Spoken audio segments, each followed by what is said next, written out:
following podcast contains spoilers and adult language. Listener discretion is advised. I'm Television's Dave Landau, and you're listening to the Showdown Podcast. I really wish these guys would stop bringing my name up.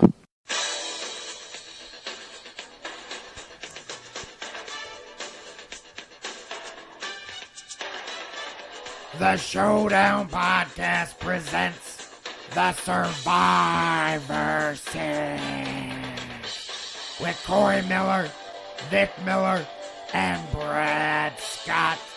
This week's episode, Kirk Cameron's Saving Christmas.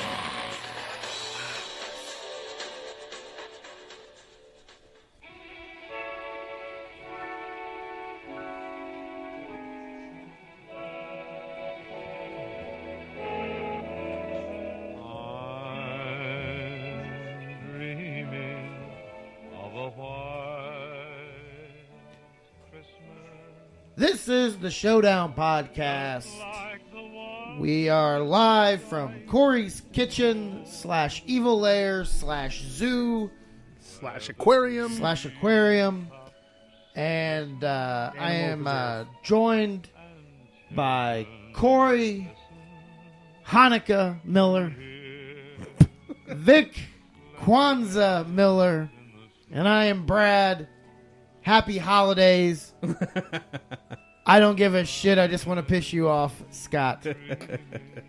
And this is the first of our 4 Christmas-themed episodes for the month of December. They will all be Survivor Series episodes. So we were starting it off right. Yes. We are... what are we going to call this? We had the Spooktacular was October. So what is December going to be? Uh-oh, he's got it. Christmas, Christastic. Christmas-tastic? Christmas-tastic? Is that a word? How about Christastic? It's too Christastic. Christmas-tastic. Christmas-ick? No. We're going to work on this the entire month of December, I think. No, we'll figure it out. Vic, you got something? No, it's not formulating. I was working on it, but none of it sounded right. Seasons beatings. There you Our go. seasons beatings episodes. We beat up old Christmas movies. I like it. This one should have been beat up. Oh. Let's hang on. Let's think.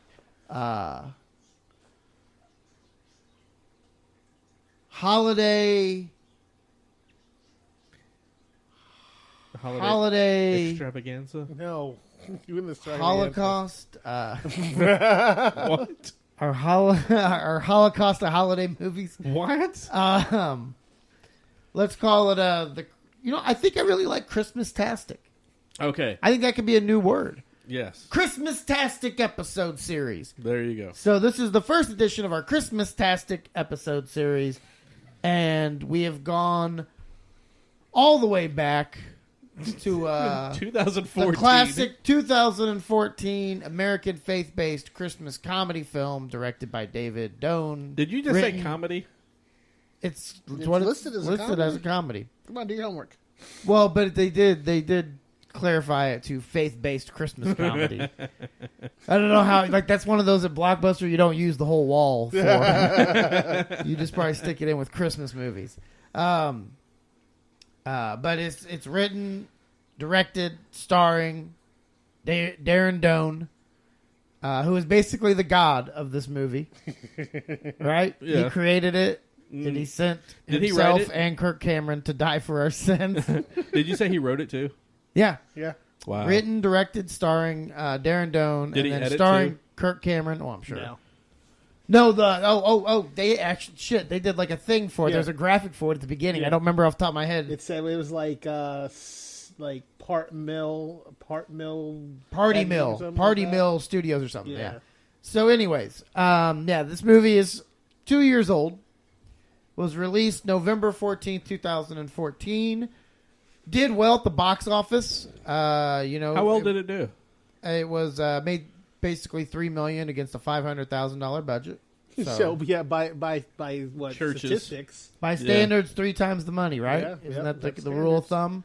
thumb? So that's at least that's what we decided is the rule of thumb for sure. Yeah, so it's a block. It was a success. It was a huge blockbuster in the American faith-based Christmas comedy genre. See, what happens is church groups get together and they're like, "Oh, we're going to buy out the entire theater and have our whole church go." That's a whole lot of churches. That's how they make their money on that. No, I will. No, here's the thing. Okay, so we once again skipped a production meeting because we're dumb. But my question to you guys is, real quick, let's not get too deep into this because this is a comedy. This is an American faith-based comedy Christmas podcast. So we don't want to get too deep into this. What are your brief religious views, Vic? I believe in a higher power. Believe in God. Any specific denomination? Baptist. Okay, Corey. I'm a Jehovah's Witness. Sincerely, No. God damn it! I was ready for the history segment, and now I gotta. It's probably gonna go back and hit play. It's gonna be a damn YouTube advertisement because you made me have to go off the screen and go all the way over here so I can get to this. That's not even turned up. You see how much you're messing up? You should have been prepared. Two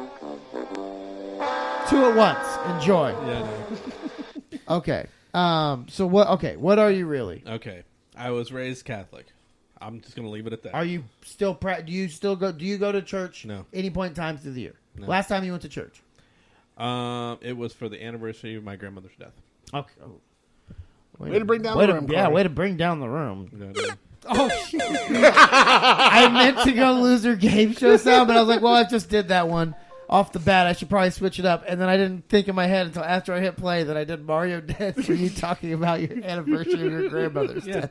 She wasn't an Italian plumber who would travel between worlds, was she? No. Okay, sorry for bringing that up. No. I've been pretty vocal on stage and everything else, so I'm an atheist if push came to shove, but I'm also, I think, more agnostic because I believe I just don't know, and I know I'm not smart enough to know, and I don't think anybody really knows until they die. So you're not a follower of the flying spaghetti monster? No, I don't. Weird thing, but it is the thing. That is weird. Yeah, but here's the thing. I also am not one of those. Like I said, if I was forced to, because I feel like people look at agnostic as somebody that's just trying to bail out. Right. You're like, it's an easy out. But that's genuinely how I feel. But if push came to shove, if I had to absolutely choose some form of whatever belief, I would probably lean towards atheism. But I'm not one of those douchebag atheists. I respect everybody's beliefs, no matter what they are. I never tell anyone they're wrong or that I'm right, because, again, I don't think anybody truly knows. But this movie had an agenda. Absolutely. I would say. Oh, big time. Most definitely. What is celebrating the holidays like for you as a I'm guessing probably not church every week. No. No, not for a very long time. When was the last time you've been to church? It's been a couple years. Couple years, but my family it wasn't your grandfather's anniversary of his death. Was okay. But my family, like churches are in my family. Like Ebenezer Baptist Church is our family church, and it's run by my family. So I was raised going to church Wednesday, Sundays for all day long, and that was. What's the biggest difference between the way you celebrated church as a kid and the way you do as an adult with kids? I was forced. For the most part, it was a regimented thing. You're gonna go.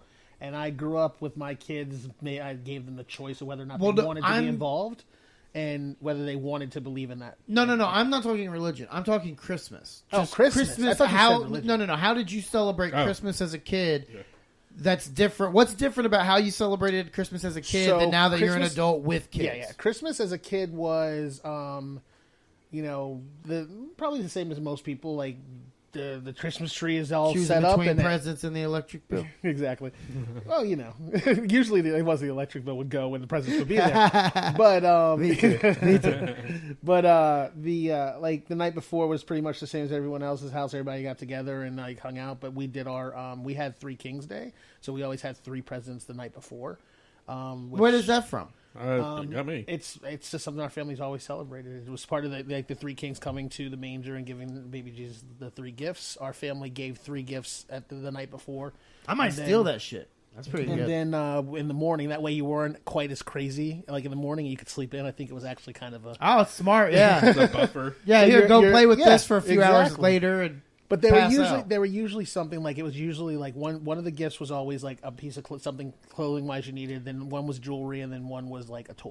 Okay. And then we had our normal, And- normal Christmas morning was normal. Do you do that with your kids? We don't. But what Okay. we do now as an adult with kids, we've gotten to the point where Christmas is not about like getting up at 5:30 in the morning, the kids running in the room. Like we actually do Christmas at 12:01 every year now.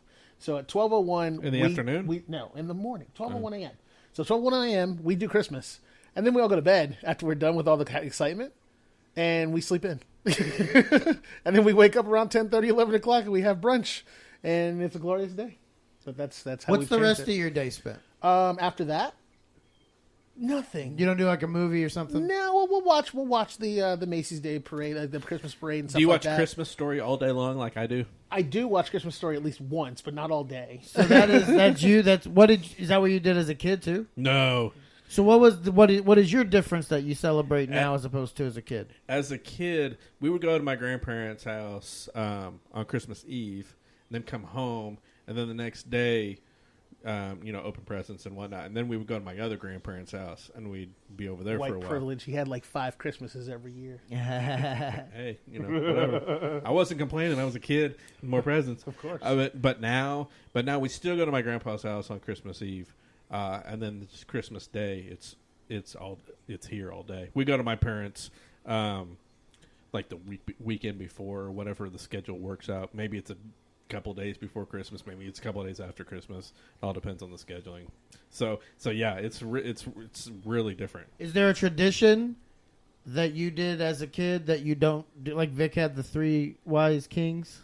No, it was just that was the tradition. Go over there at night, and then the next morning you're at home all day with your presents, and then go over to the other grandparents. That was our, I guess, tradition, if that can really be called a tradition. What about you?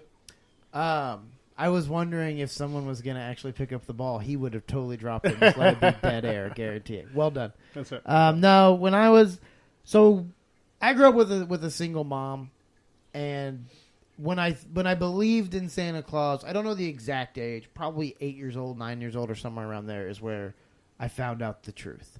But before that, I remember we would stay the night at my grandparents almost every year. And I would wake up and the presents would be under the tree there. Or my uncle's. One of the two. And then, like, after I found out, we would go to my grandparents to do the Christmas Eve thing. I would pretty much open everything from my mom there.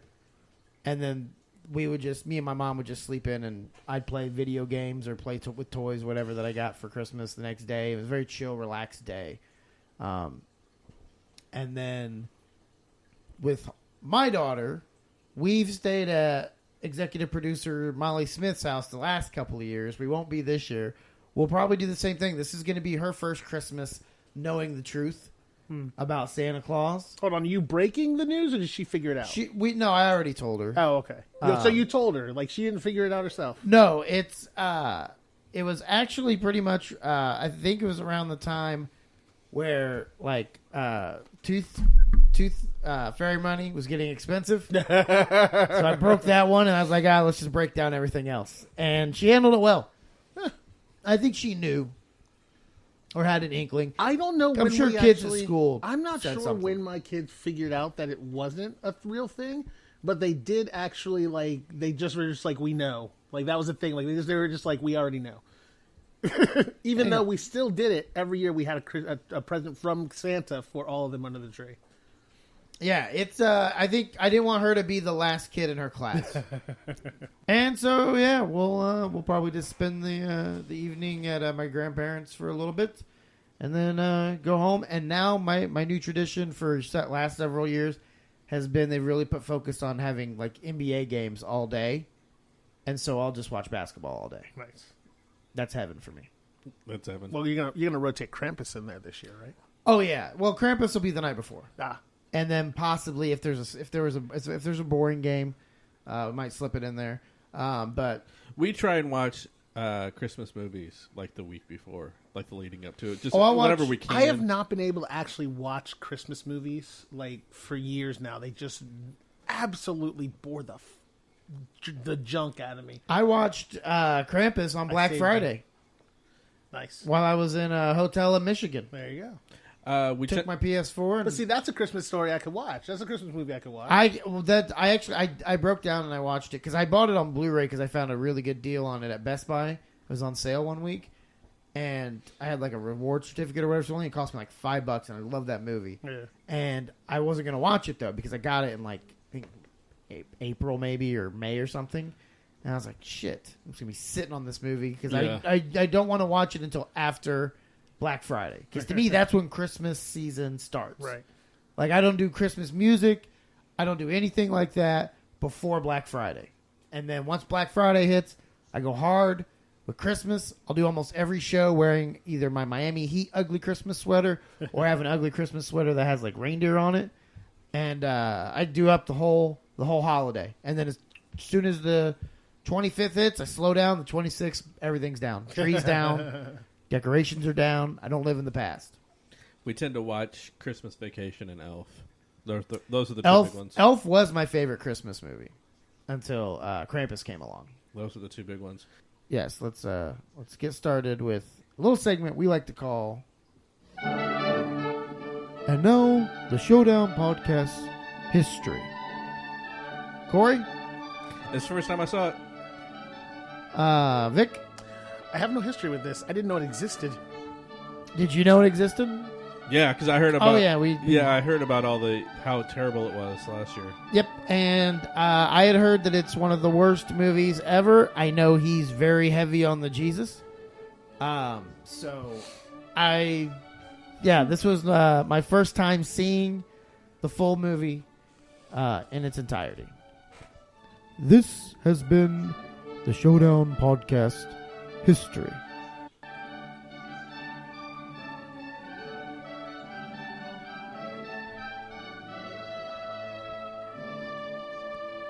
All right, so, Vic, I don't assume you have you interviewing the cast of this movie ready to play for us. No. But wouldn't it be great if he actually did? That would be great. Corey would lose his shit. By the way, apparently, I don't know what Vic's doing over there, but this is usually where Vic takes us through the story. No, it's actually not. Because once again, you have forgotten that you start off with the initial, this movie opened up, blah, blah, We blah. already did all that, Vic, Yeah. Then you've done shit out of order. It's still not because my it fault. sounds better that way. You've still done I shit. made it. You obviously maybe if you would listen to the show that you're doing currently instead of on your playing. What is that? Your battle? Or your cities? No, actually. I saw you doing that. It's this. Okay. I just had to get So it up. Saving Christmas, otherwise known as Kirk Cameron's Saving Christmas, is a 2014 American faith-based Christmas comedy film. Remember we had a big joke about that, Vic? Yes, I do. Directed by Darren Doan, who also wrote and stars in the movie. Probably edited. Okay, so We've here's already established he did not edit the movie. here is some other facts. It has a 1.5 out of 10 on IMDb. It has a 0% critics score on Rotten Tomatoes and a 30% audience score. Which Not to mention the fact that when Kirk Cameron found out it got a 0 on Rotten Tomatoes, he went to Facebook and tried to get everyone to go on Rotten Tomatoes and upvote it. I know, and give he it could a only good get it up to 30%. Well, because I'm guessing what that also happened is once that story got out, a bunch of people went to go make sure that the audience score was kept that's up. exactly what happened. Actually, it says here that it actually resulted in a severe backlash against the film, in which internet users traveled to Rotten Tomatoes and condemned the film, later blaming. He later blamed the action on haters and atheists. So he blames it on you, Brad. Okay, so here's the thing. I was thinking about how we were going to do this episode as we were watching it. I was trying to think of, I don't know. I was just trying to think of the way I wanted to go about it. And I thought I had it down to one way. But here's what I think we should do. I think we should do a showdown first. I don't believe we've done this before. Uh-oh. Maybe we have and I'm forgetting. I think we should do our Survivor Series results up front, then talk about the movie, because I have a feeling we're all making our case. And I feel like we should be... the movie wasn't honest. You mean it's going to be... The movie wasn't honest. Hold on. The movie wasn't honest with people. Correct. So maybe we should... to try to be different than that, we should be honest with how we're going to be approaching this movie. And I feel like we should do our results first and then go into the movie and kind of give our reasons as to why. So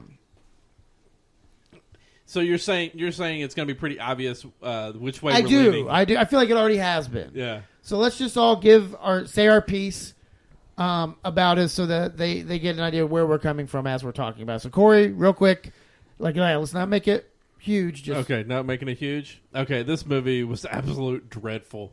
I mean, the acting was bad. Mm-hmm. The editing, we've made jokes about the editing. It was horrible too. Just the way it would linger on some of the shots a little bit too long. Just random other stuff throughout as well too. The story itself, I mean, there's just so much. There's just so much stuff here. You can go, really. Thanks for making that really quick. Yeah, Vic. So I felt duped by this movie because when I heard Kirk Cameron saves Christmas, I was thinking that it was at least going to be something along the lines of something happens and he helps people he helps Christmas to happen, and that did not happen at all. This movie was horrible, and right from the start, the scene where they're showing him talking to his sister, it literally looked like they gave a 3-year-old the camera and told him to keep. Oh an eye yeah, on him. the cinematography. Hold on. We're gonna get into all that. All right. So yeah, I mean, I think it's been pretty obvious. I think it's one of the best movies I've ever watched. Are you fucking kidding me? I'm not joking. I am not just overdoing this. I fucking love this movie. You're going to write that down. Write that down. Oh, yeah. I'll get it later. I love this movie. I was expecting trash, and what I got was art. All right. I will defend myself as we go through this movie. Please. But I absolutely loved it. It's almost my new favorite Christmas movie. It will be a tradition. I will watch it every year. There's only 5 minutes of explanation of this movie. I don't care. I loved it. I was entertained the entire time. My mouth. I laughed. My mouth was agape made me the entire think. time. So yeah. All right. Now that we've got that out of the way. Oh, you're just going to gloss over that. Vic, what? So the movie. No, hold on. Gloss over what? You're just going. I loved it. Okay, now that we got that out of the way. Well, I just gave a bunch of reasons and said that I'm going to. God damn it, Corey. It's called a setup. I specifically said I'm going to give my reasons as we go through the movie, and I will back up what I said. So please, all right, carry on. Give me a chance to live. I want to just let me out of the nest to fly. All right, Vic. So the movie starts out with Kirk Cameron, the beloved icon of sitcom growing pains of television sitcoms, is sitting in a room gaudily decorated. Hold on, sitcom royalty. All right, I'll give you that, sitcom royalty. He's sitting in the room. The camera name is sitcom royalty. Okay. Sitting in a room amidst the gaudiest of Christmas decorations that they could possibly find. They were the largest, most ridiculous. There was like a 12-foot. There was like a 12-foot tall nutcracker in there. So he gives about a 22-minute long. Hold on. First of all, we're right out the gate. We're introduced to Kirk Cameron, our hero of the film. And I tell you what, this movie was eye-opening on so many levels, right? Like, do you guys agree? I mean, we learned so much.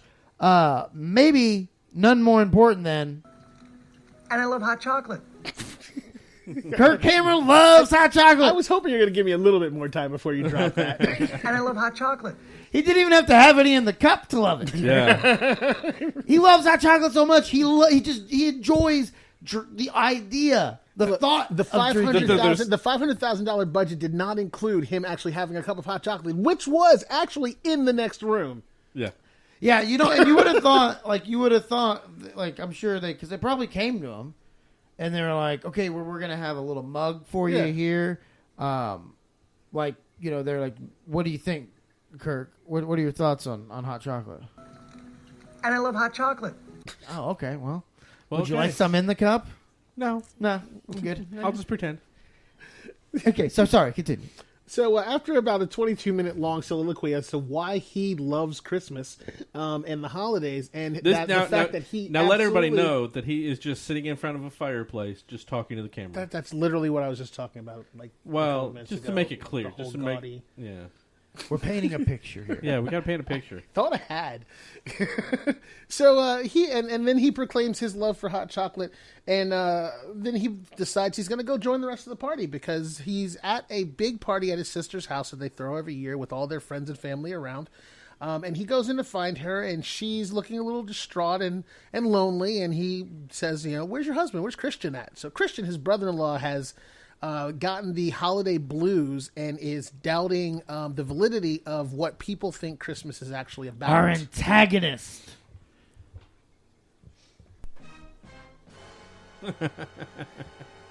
So Kurt, we meet Christian, right? Isn't he just sitting there?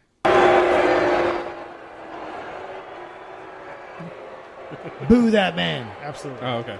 And his lack of holiday cheer. Go ahead. So Kurt's talking to his sister, and she tells him that he's got the wintertime blues. He doesn't think that people really truly understand what Christmas is about, and that it's become too commercialized. I will say this: that threw me for a loop. I mean, that was a twist. You're going to get a lot of blank stares from me because I'm not seeing how this is because possible. I was going into the movie. I thought the movie was about his brother-in-law or somebody happens to be an atheist. And so he has to, save them, save their soul. Oh, you thought it was literal. Well, I thought that's what I remembered somehow. Somehow I remembered thinking that was the plot. Yeah. So when I found out, oh, no, well, this dude, he's not. It may have made for a better movie. Well, he's not. Anything would have made for a better movie. Yeah, no, because the atheist is trying to stop Christmas, and Kirk Cameron swoops they would in have and had to saves have, them. horns coming out, and he would have been, smoking crack while fingering a prostitute in the back seat. I figured he was going to ride in on a No, reindeer excuse with me, a giant jerking off a prostitute. a man boy. So yeah. So I was a little surprised. So you see Christian, and he's kind of moping, lamenting about his the horrors of Christmas, and we meet his first friend, whose name is DeAndre. Thank you, because I completely forgot. That's how memorable this fucking movie is. So DeAndre comes in, and he starts going off about how horrible it is that they're ending. The perfect comedic relief. His name should have been Token. Well, there were too many black people there for him to be. Well, that was the rest of his family. So yeah. Token Jr. Yeah. So he comes in and he starts ranting on about how they're going to be getting rid of their Crazy Shirt Fridays and how many crazy shirts you got for Christmas and all this stuff. And he wants them to kind of snap out of it and come around. I'm not sure what that was for. Getting rid of crazy. Yeah, it was pointless story part. You didn't need it. It's just it was to establish that DeAndre is a fun guy, I think. Yes, and it also sets up the connection later on with what's his name? With who? Christian? Well, he's labeled. He's listed in the cast as conspiracy theorist. The conspiracy theorist. That guy. Yeah, Ballhead McGee. Because that's how they have a shared common interest. They work together, right? And they got that memo. And what happens, Vic? What happens when they get rid of Crazy Shirt Friday? Then everything goes away. What's part of it? What's a part of? 3 words, Vic. War on Christmas. You took so much more out of this than I did out of this movie. Like with Starbucks and their damn red cups. These people are trying to get the Christ out of Christmas. And if we've learned anything from Ernest P. Worrell, it's that you put the Christ back in Christmas. You know what? I saw the Ernest P. Worrell thing. I think that may be why I thought this was going to be a little bit of a better movie. Because I was thinking that it had something at least to do with saving Christmas, which it didn't. I'm honestly okay. I'm way more okay with Jesus as a mascot for Christmas. If that makes sense. You would rather have Jesus coming down? No. I just mean as far as like, because like I said earlier, I'm an atheist, which is probably why if anybody's listening, they're like, that's a weird. The one guy who didn't even identify with the religion loved the movie. I feel like Christmas time is the time where I'm okay with Jesus being around. You know? Okay. I'm not a big fan because I think if I was religious in any other way, I would be more closer to Jewish, where I'm like, okay, I could see there being a God, but I don't think this schmuck was his son. Are you telling me? You like that? Yes. This Schlemiel, he cannot be the son of he cannot be the son of God. Come on now. Who does he think he is? But I think like yeah. I don't know where I was going. I don't know where you're going either. Continue, Vic. So Kurt decides he's going to go and talk to his brother-in-law and try to figure out what's going on. So he's looking for him. No, conspiracy theorist. No, conspiracy theorist is later. We didn't get. Oh, okay. But that's what we were talking about. Yes. That's how I was making the connection to. I'm okay with Jesus being a mascot. I understand. Like a mascot for Christmas. Like right. Christmas time, I'm okay with like all the God and Jesus and people taking very very advanced coincidences and turning them into miracles. I'm okay with all that because it fits. Okay. Like that's the biggest part of the movie I agreed, and I'll get into it later. Go ahead. So he decides he's going to find his brother and talk to him and see if he can help him come around to being a little more cheerful for his sister's sake. So he goes to look for him, and when he looks into the parlor where he was sitting at, the chair is empty, and Christian has disappeared. And he goes, if you're looking for someone during a big party, go to the one place no one else is, a quiet place. He finds them sitting in their car. I said it would be the bathroom. Well, first of all, I like when he's sitting there and he's just watching everything. And in his mind, it's like, everybody's like, it's all loud and everything else. People, why are they in my That's house? me. Had a lot of functions like that. Executive producer Molly Smith used to tell me I was a complete asshole. But sometimes she would take me places and nobody's talking to me and I don't know anyone there. I get that too. Yeah, so I just sit there, and when people do talk to me, I feel like I'm really nice and friendly. I know. I get that too. It's like you're not talking about. I'm like, I don't know them. I could see you being more of an asshole. I don't have that problem. I walk thanks. into a room, I can say hi to anybody and everybody. So. Yeah, but you're the black guy. Yeah, but I'm usually the only black guy in the room. Which means everyone loves you. No, everyone's looking at me. Yeah, when I walk in the door, everyone's like, and then they go back to talking. Like everything goes quiet. Everyone stares at me at the door, and then everybody goes back to talking. They're like, "Oh, it's slow him." motion. Yeah, it's crazy. But anyway, who ordered an Uber? Who ordered the token? So he goes out and jumps in the car, sits down with him, and he's trying to find out what's going on. And Christian is in the state of, I do not think that Christmas is. If no one really knows what Christmas is truly about anymore. It's become completely commercialized, and it's not worth celebrating anymore. So Kurt goes through he starts telling Kurt all the different reasons why Christmas is not truly Christmas anymore for the right reasons. Very legitimate religious reasons. Very legitimate reasons. And all of them are very legitimate reasons, like you said, but his first one, he starts talking about the nativity and how everything else in there is huge and gigantic and overbearing, and there's lights and shinies and all this stuff, and the nativity is just a little teeny tiny snow globe in the corner where no one's really paying attention to. Now, my argument with this is he bought that fucking snow globe.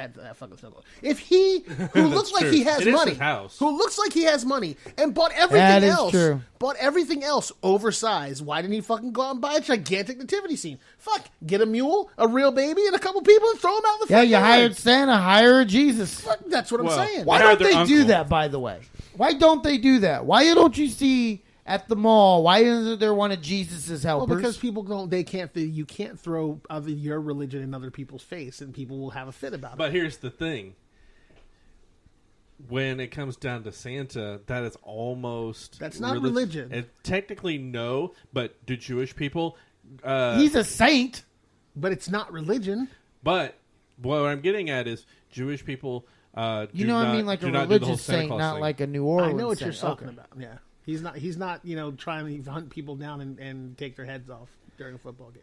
Yeah, but what I'm saying is, like Jewish people, they don't celebrate Christmas, so there's no Santa Claus. So in a way, it is religious. Nah, but Santa's just become too commercialized. He doesn't stand for anything, right? Really, like he's not really attached. As I get what you're saying in a way, but I get what you're saying way more. Is people don't think of Santa as Saint Nicholas; they think of it as Santa. No, I know, I understand. And I agree with the mall, but.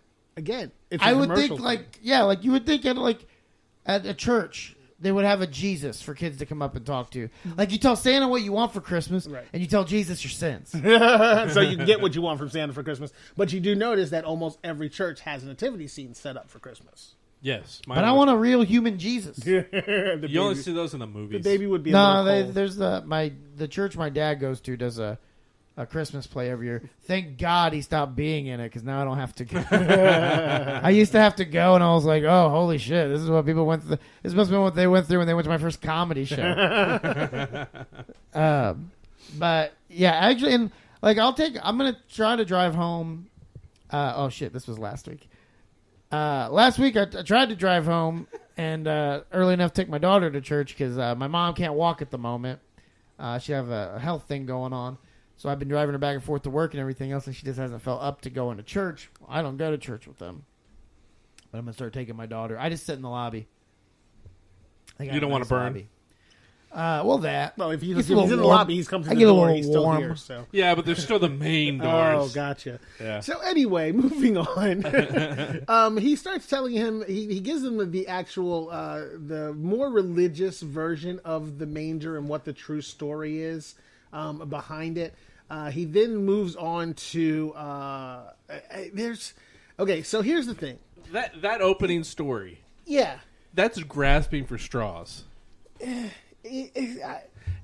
What he was saying there's nothing to prove that what he is saying is incorrect. True. But there's also nothing that says there are some things that don't make any sense, like the whole Three Kings thing, like the wise men coming. Mm-hmm. He's right. Those are all funeral pyre items. They are not something you would give to a kid that was just born. So why does the Catholic Church bring it up as it's a present? It's this big time present. Why wouldn't they just say because they want their tithing? Be quiet. Well, that's what I'm saying. But there's a bunch of stories in here. So here's the deal. The description of this, the plot for this, is about 3 sentences long, and I do not remember each of the storylines behind this because this was so unmemorable to me. But I do remember that they went through the nativity. They then went through the Christmas trees because he was having a fit because Christmas trees have nothing to do with things. And at that point, he was like, Kirk Cameron's going to keep throwing the Bible at me. So I want you to tell me where the Bible was or where the Christmas tree was in the Bible. And Kirk Cameron managed to pull that shit off. Somehow he brought Christmas trees into the Bible, even though pretty much everywhere in the Bible that they talk about has nothing to do where there would be Christmas trees. No, I don't even. Which was his point, but Kirk Cameron managed to pull it around because it wasn't about a Christmas tree; it was just about a tree. Yes, a tree. So we'll give him that too. So moving forward, what was the next one? The other one was the Saint Nick one. Okay, so Saint Nicholas. We went through Saint Nicholas, but we were not to listen to the story as if it were a true biblical story. We were supposed to listen to it as if it were Lord of the Rings. Yeah. And he tells the story of Saint Nick. And we're not saying Lord of the Rings just because we feel like he's just telling a story. He literally said, think of Lord of the Rings. What? And you have this, we believe may have been Kirk Cameron in disguise. I don't think it wasn't. It wasn't? Yeah, okay. When I got a better look. When he did the whole let's give out presents, you could tell. Okay. I just looked at IMDb. So, he starts telling the story of Saint Nick, and as some may know or may not know, Saint Nicholas was a true person. He was a gentleman who would give presents to kids during the holidays and help kids out, and he was what they call a philanthropist, I guess you would call him these days. Well, apparently he had to be because he was going around bashing people's skulls in with his other free time. They don't tell that part of the story very often, ever, because that's literally like only the first time I've heard that part of the story. Now, while they were going through this whole story, I was like, I got to check. I looked at Wikipedia, and either Kirk Cameron is correct, or he went in and changed Wikipedia because what he said in there was listed on Wikipedia that he did go around. That it's just like Lord of the Rings. Well, they left that part out, but that he had a whole bunch of money and he actually killed somebody, and there was some kind of something that they referenced in the movie that I was going to try and remember so I could look it up, but it actually says in there like some kind of treaty or whatever, not a treaty, but something along those lines that he signed or whatever. Yeah, it's all in there. And then he was sainted, and now he's Saint Nick. So, obviously, there are always truths in everything. But when it comes down to it, like, to me, I was like, okay, this is just going way crazy far the way that they did it. And then when he gets back to his home, the little girl that came and got him was like, we have work to do. We need to get to it. And he's like, yes. Oh, no. I was like, no. There was a sleigh and reindeer sitting with him. No. Like, sitting behind him when he said it. Her attitude was, so, did you get that out of your system? You feel better now? Yeah, it almost felt like I was expecting them to have like a natural born killers relationship. Come on, baby, let's go. I got a sleigh and an axe. She's gonna lay on the front of the sleigh. There's not a lot in the front of the sleigh. So the biggest knock I see on this movie, and I think the whole car scene is an example of it, is they say that Kirk Cameron was a horrible actor. I don't think I've ever seen a more believable performance. And it's basically because Kirk Cameron is so fake in real life that any overacting just seems natural. I believe that he was getting visibly upset every time his buddy who wrote and directed the movie was citing his lines. Like, right. I don't think he could tell the difference. He's like, how dare you write such blasphemy into your movie that I'm acting in? Let me tell you the truth. Was that in the script? I don't think Kirk Cameron's side of the movie was scripted. I don't. I really think that he just said, I need you to respond most honestly as you can. Each one of these things. No, I don't think they told him there was a movie. I think the dude was just sitting in his car, and then they were like, hey, Darren's really upset, but he's going by the name Christian, but he's really upset right now. Maybe you should go talk to him. And they just had GoPros in the car. They were like, just let it go. He had his cell phone set up. Just let him go. It'll be magic. It was amazing how ridiculous the whole thing came out to. But the most amazing thing was how they basically were like, yeah, I mean, if you kill someone because they say Jesus isn't real, that's in the name of the good book. That's okay. Yeah, it's all right. Because that's what the whole last thing was. Yeah, it really was. And they're like, you just got to be nice afterwards. Give people gifts. Yeah, kill him. Just give other people presents. I mean, they took away his sainthood because they said he murdered people. Right. But then the people give it back to him. We're like, oh, we like him so much. They were like, okay, yeah, forget our beliefs. Yeah, but if this was the election, he wouldn't have got his sainthood back. Yeah, well, I know the people's choice. No, but it's just sad because it's like they treated sainthood like he was a WWE world title runner. He is the Daniel Bryan of the Bible. You gotta go through a lot of shit to be sainted, from what I understand. You gotta go through a lot of shit to win the WWE world title, Vic. You have to perform a miracle or something in order to get sainted. But either way, Kirk goes through it and explains to Christian. What's your miracle, Nicholas? I won't murder you. Give him my sainthood, you're good. bitch. 'Tis a miracle. I'm alive. Was he Italian? Well, yeah. Apparently, he was a carpenter. He's following after his saint. Jesus was totally Italian, man. I think we've already covered this. He definitely wasn't. All that wine. Okay. Also, he wasn't born in December. We never found out when he was born.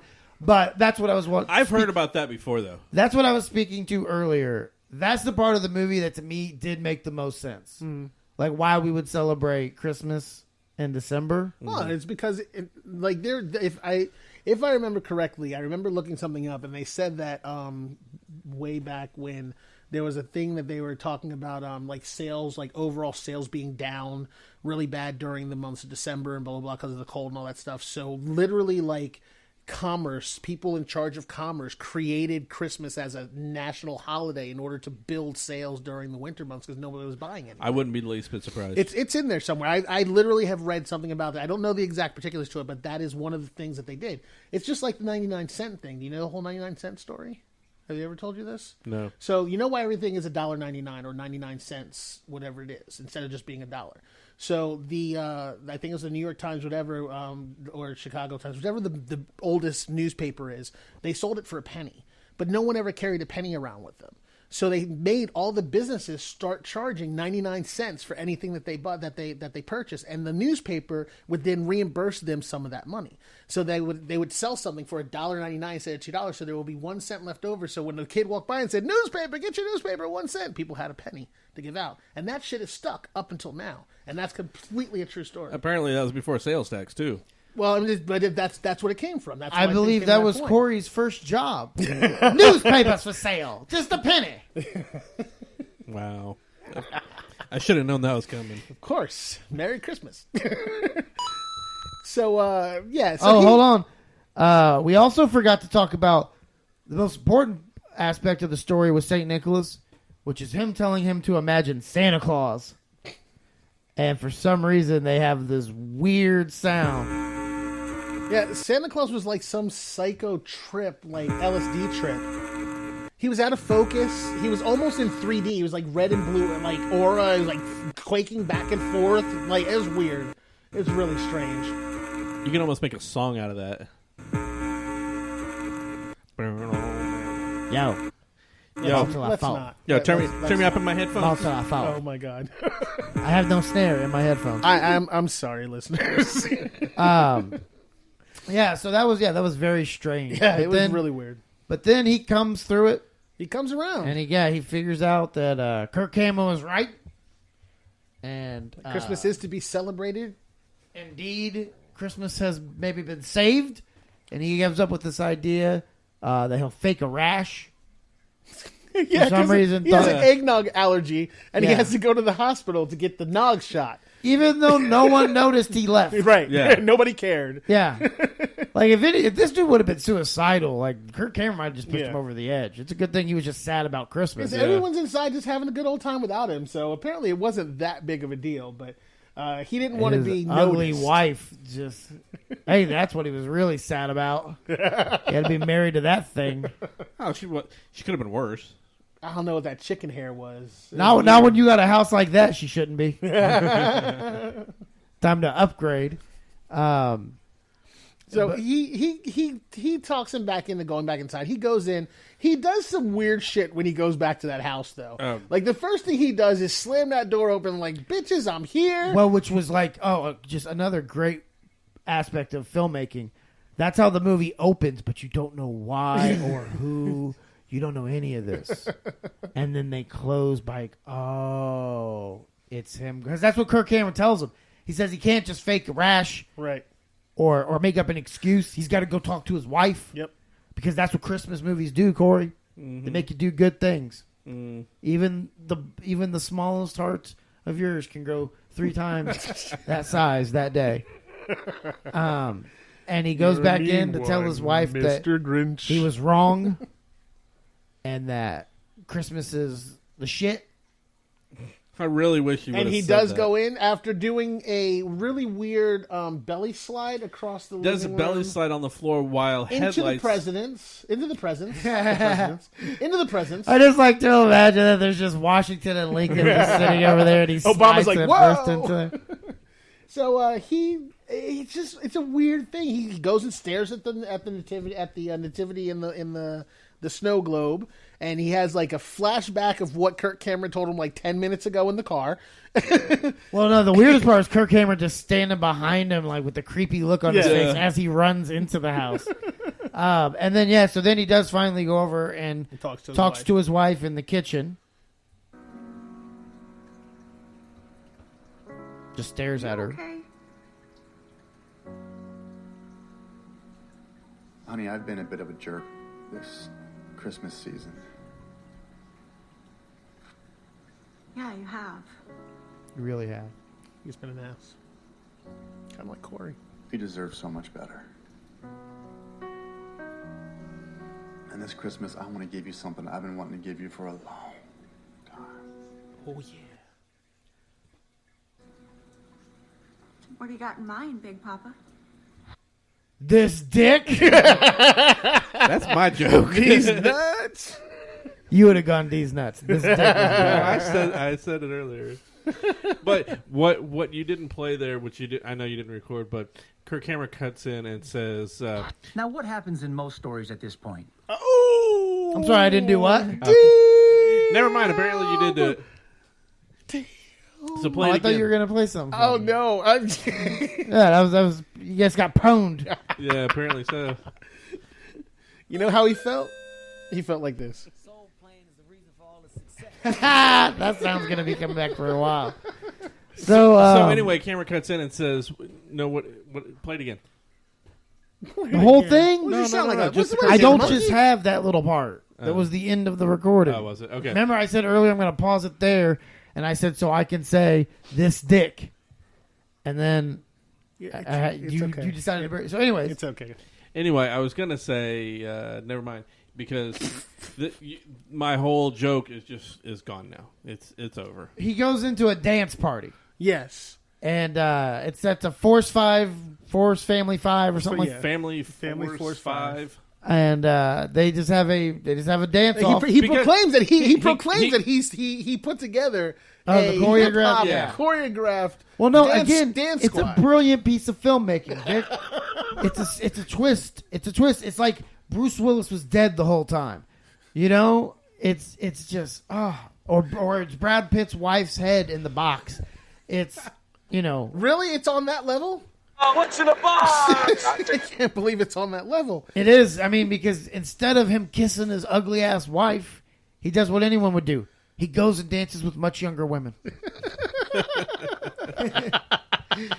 And Kirk Cameron gets in on it, does the worm. He's doing the worm. Everybody's that. I've never felt so white watching the ending of this. And they didn't. I've never felt such pride. They did not let any of the black people dance. They just kind of passed by until we got the Carlton. They show him do like a twirl. Yeah, we got the Carlton from DeAndre. Because DeAndre, that's the only thing he could do is the Carlton.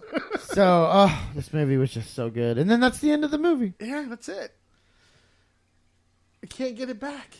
So we all know how we feel. Brad doesn't want it back. Unfortunately, it's not a Survivor, but I blame it will both be of in you my for heart. Yes. Like I said, possibly my new favorite Christmas movie. Oh, it's you have amazing. fun watching that every year. I will. I will watch it every year. I think I'm going to go home and subject my son to it just out of pure spite. Just I'm tell him how great gonna make him sit dick down move. and watch it. Tell him how great it is. It's exactly what I'm going to do. And be like, we just saw the greatest movie ever, and then make him sit there and watch it. He's going to be all like... the whole time. All right, we'll be right back after this commercial break. You're listening to the Showdown Podcast. After these messages, we'll be right back. It's commercial time. All right. We don't have time to do the joke, so Vic, go ahead. Tell people where you can find you. You can find me at MillerKing51 on social media and Black and Angry, that's BLAQ and Angry, online playing games. You can find me at BradScottComedy.com and comedian Brad Scott on Facebook. You can also find The Showdown at The Showdown Pod on Twitter and Instagram, and The Showdown Podcast on Facebook. Click like somebody should. You can find me on Twitter and Letterboxd at NKOGonzo. What's amazing is, even though we didn't get a chance to do the joke, I still made you go last. Yeah. And we would have had time. I thought maybe he would have jumped in and done it first so he could get in there, but he didn't do it. So, yes. All right, let's get back to the show.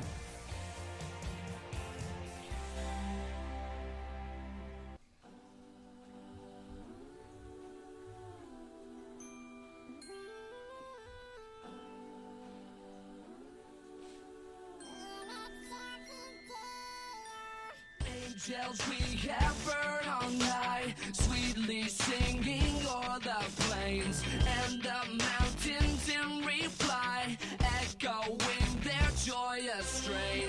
Oh, oh, Welcome back. This is the Showdown Podcast. This is part of our Christmas-tastic series of episodes for the month of December, getting you into the holiday spirit the best way we know how, by having Kirk Cameron save Christmas. Unfortunately, he could not save his own movie on this podcast. I tried, though. I will say this. Now that you guys heard my... by the way, this is the song that's playing during the big dance sequence. Yes. So if you want to imagine... And by the way, you know how... Imagine a bunch of white people dancing to this. Well, it's only they're fitting on because Soul it's Train. a bunch of white people singing. And DeAndre was really excited about that. So, but now that you guys have had a chance to hear me, you know, lament my love for this movie, did it change either of your minds? Nope. Not at all. Okay. So the movie does not survive. Sorry, Kirk. I tried. No. I tried. This is just another instance in the war on Christmas, the attack on the season. Those damn atheists. I know, right? So the movie got a lot of heat, a lot of flack. Kirk Cameron said some probably dumb, ignorant things because people didn't like the movie. But after seeing it, I kind of agree with him. Of course you did. I think it must be a lot of people. There was a lot of people that never saw the movie, but just saw Kirk Cameron saving Christmas. It's a Christian, faith-based thing. I'm going to shit on it. There's people that do that. It's like I said. There are. Definitely are. It's kind of like, I think now, like, we have all this stuff going on in the world with, like, all the hate graffiti and everything else. I think there's now becoming a portion of that's not even... It's not even people who are racist. Right. They're just doing it because they see the attention it causes and gets... And it's more about just stirring the pot and pissing people off than it is any actual belief. So then here's my question for you.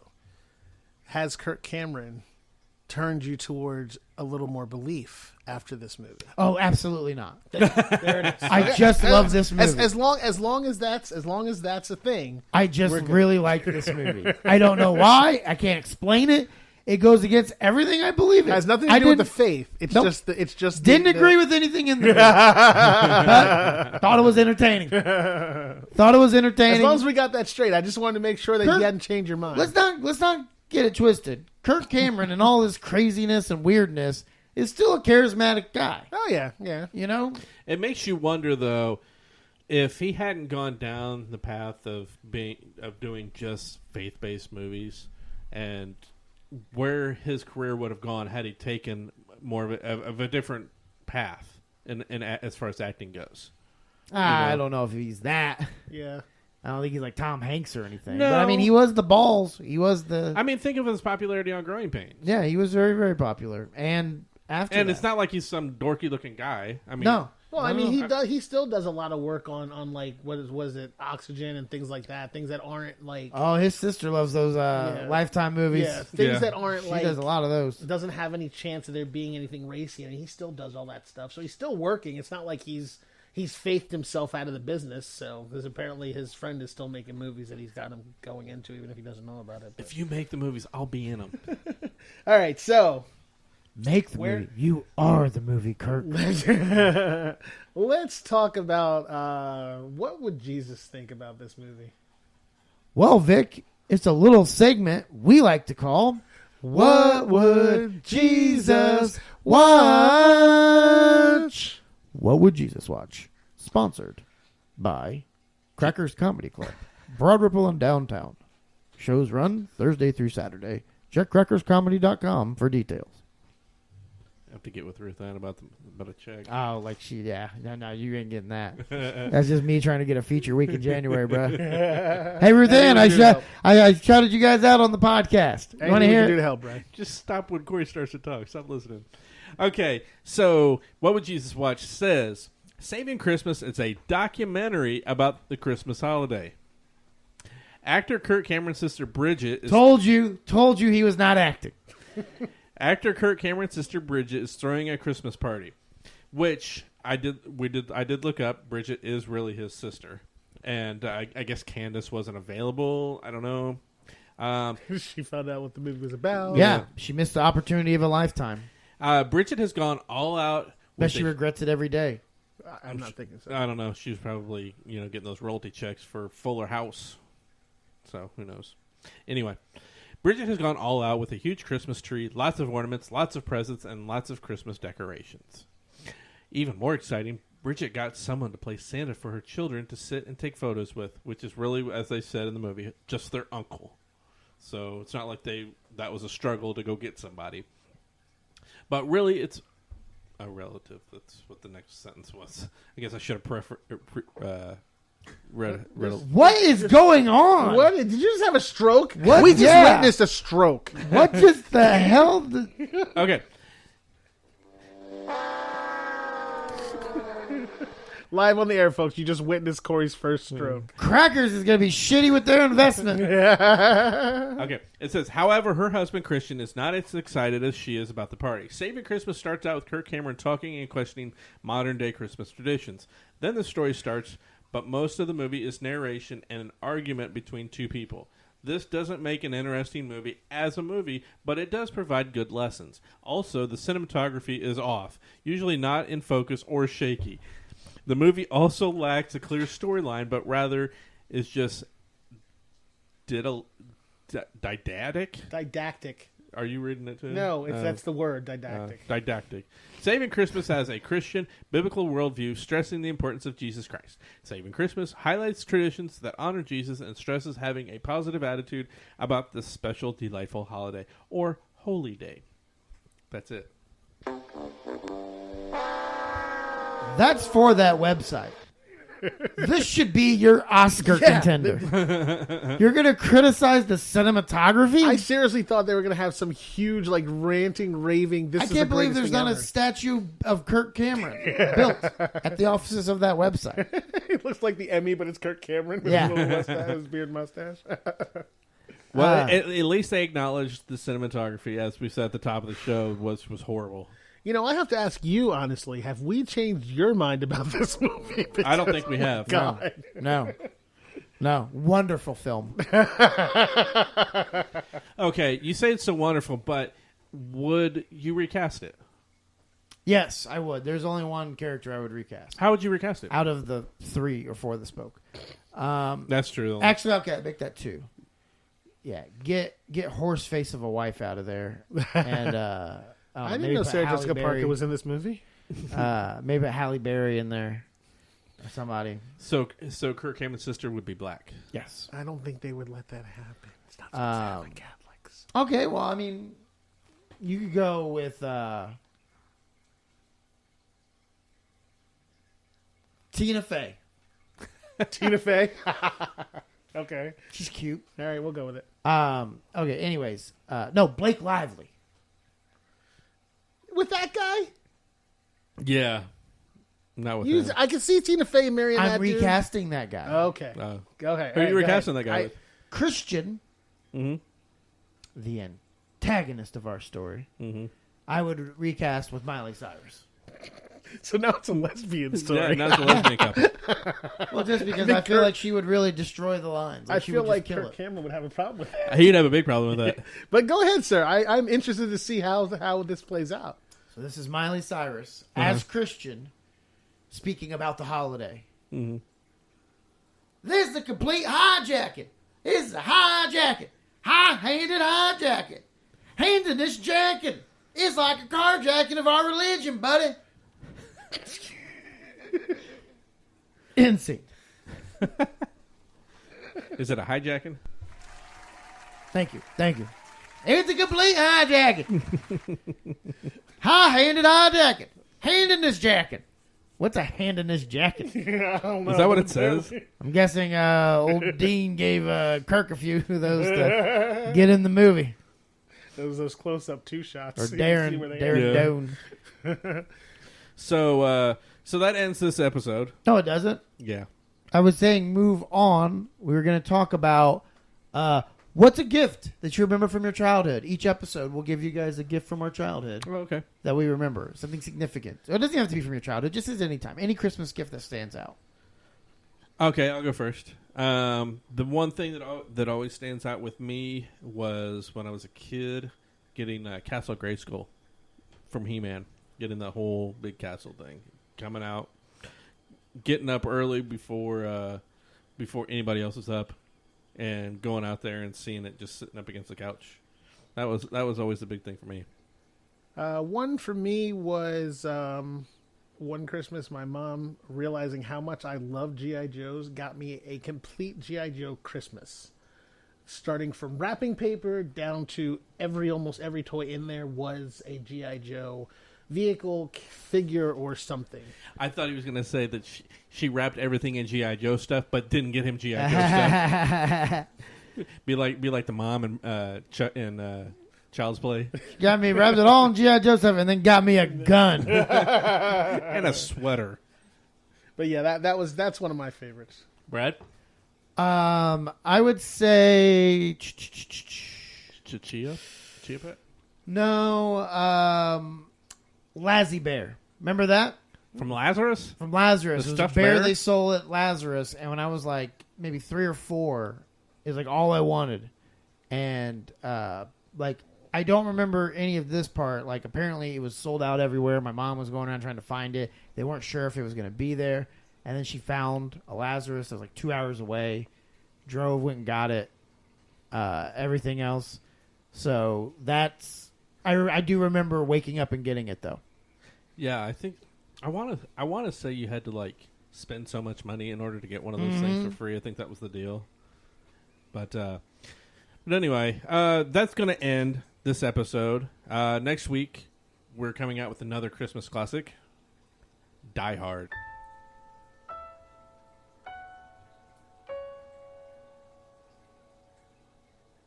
Bells will be ringing. And that brings us to the end of another episode of the Showdown Podcast presents the Survivor Series. Join us next week as we hit another Christmas classic, Die Hard, one of my favorites, and hopefully it'll be all of yours. Harder than it seems, huh? Well, I didn't know Corey if gave you wanted nothing. I didn't know if you wanted to go into the whole ending thing. I'm Brad Scott. Oh yeah, no, I thought you were handling it. Oh, I didn't know if you want me to go that far. I didn't know. I was just trying to say, Corey gave you I nothing could've to work gone. with there. So yeah, thank you for listening. For Corey, Yes. yeah, are you gonna talk? Yeah. I didn't want to interrupt. Okay. For Corey, for Vic. Thank you. See, that's how it's done. Oh. Notice how I said his name, and instead of just staring there, holding a mic, looking at me, Thank you. He's been staring deep into your eyes like all day. and they're not even as close to as blue as Kirk Cameron's. Right? Yeah. So for Brad Scott, the rest of us, we hope you enjoyed this Christmas-tastic first episode of the series for 2016. We'll see you next time. Keep those sleighs on the ground and those reindeer in the air.